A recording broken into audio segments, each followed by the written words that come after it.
All right, we're here in our 2024 YXZ testing some lights. So here's stock low beams, stock high beams with Yamaha's auxiliary lights. And we're gonna go with our ATC bumper lights, our ATC A-pillar lights. Then we're gonna go with our ATC front light bar, our small one, 12-inch there. And we're gonna do our rack lights. Spots out there.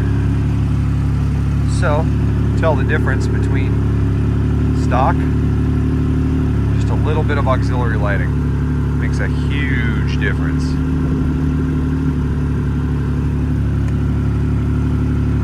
Hey guys, Cody with UTV Off-Road Magazine here today, and we're going to be wiring up a bunch of accessories like these all-terrain concepts LED lights to our 2024 YXZ 1000R using this.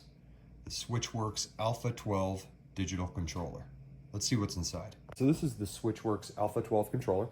And when you open the box, you're going to see a bunch of cool artwork here. These are all icons that give you an example of kind of what the customization level of this accessory controller is.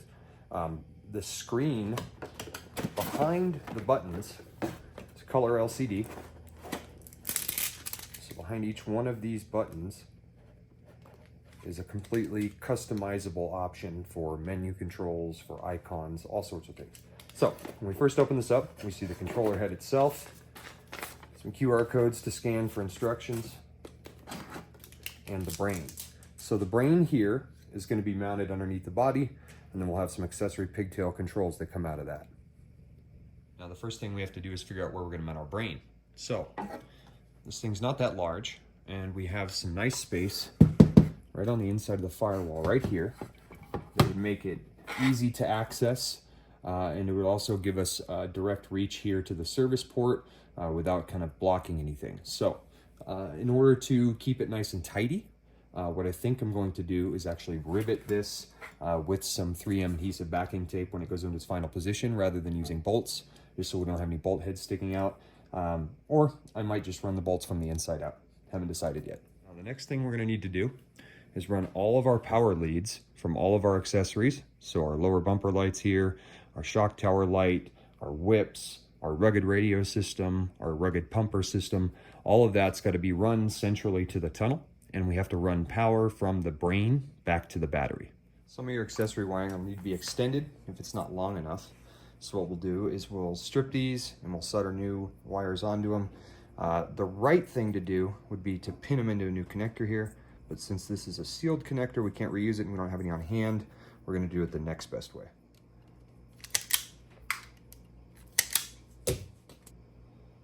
Make sure you have good wire contact on both sides, and then we'll heat that thing up and get it shrunk.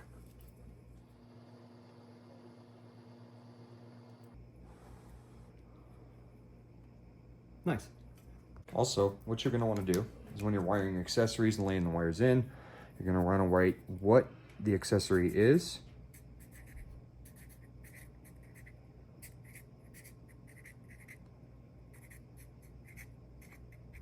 and then take the end of the wire and put some tape on it. Once you have everything brought up here, we're going to wire it to the brain. You know what the accessory is, what output you want to wire it to, which H stands for high, so this is going to be high 2.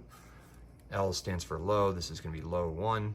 That way we can make a map of where we wire everything so we can program the controller once we're done.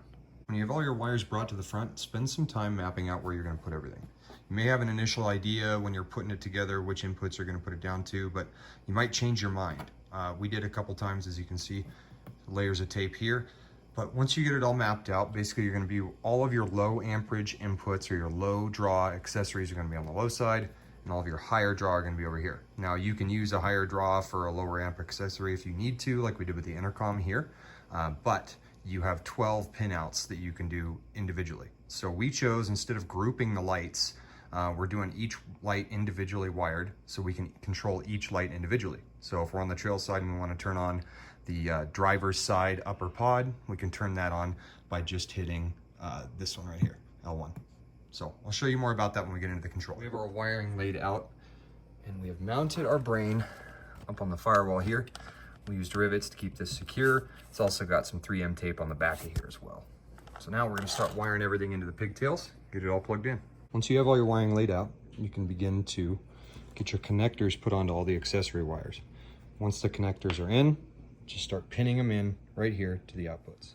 Once you've got all your wires connected to all your pigtail fittings, you're going to go ahead and plug them into the harness and then into the brain down in here. We got the low side done already. As you can see, it's plugged in there in the middle. We're working on the high side now. Once we get this finished up, plug everything into the brain, run the controller, and then run the power. We're almost done. Prepare the ends of the battery cables to put terminals on them so you can hook them to the positive and negative sides of the battery. Once these are crimped up, we can plug the power into the main brain. You need to make sure that you have the controller plugged into the main brain first, because otherwise it may hurt the brain. So make sure you plug this thing in before you power it up the first time. We have everything routed. We took our accessory wire and plugged in over here on one of our 12-volt keyed ignition sources. So the last thing we have to do is power it up and then tie up all the loose wires that are hanging down here. But pretty much everything is pigtailed in with a waterproof connector and heat shrinked and everything back into here. So we just have a little bit more tidying up to do and we'll be ready to power on. So we're about to try key on the first time. We got everything hooked up. Right, so it comes pre-mapped with all these buttons, but we need to tell this unit what all these buttons are supposed to be in regards to our accessories. Right, so here's the SwitchWorks PC app. This allows you to load and save configurations to a thumb drive. It's really easy to use. You're going to come in here, you're going to select which output we're running. So this one's our radio. We have options for run when ignition is on or always on with battery. We're going to put this one always on with battery. Actually, let's leave it safe. Ignition on, restored on ignition though. So every time we turn the key on, it'll remember our last setting. We can set our priority levels. So if you run low on battery voltage, your lowest priority accessories will automatically shut off first until you maintain safe voltage. We can do open current protection, which basically is like a fault protection circuit. We can leave a timeout on. Let's do this. So if we leave the thing on for more than 5 minutes with the key off, it'll just kill it for us. Now, when we're done with that, come over here and we're going to get to select which button controls which output. So you can do multiples here and then change your icons here. So we've already gone through and done this. We have our race radio, our pumper, our light bar, all of our accessories here. And when we get down to these, we've paired our bumper lights. So we have one on each output. So what we can do is do all of our bumper lights, A-pillar lights, and rack lights separate. This button turns all the lights on at once. This one turns just the left side lights on. This one turns just the right side lights on. So you can do some pretty cool custom stuff. You can also load custom icons from any images that you want. You can drop them right in here. So you can put pictures of your car, custom logos, whatever you want.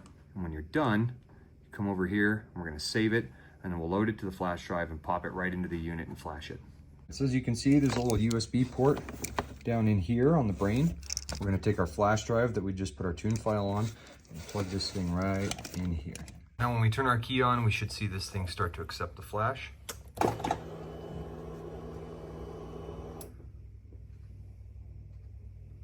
it's done.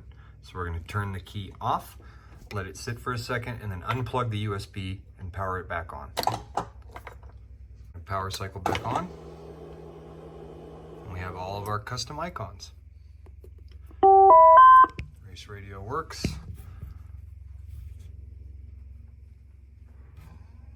Pumper turns on.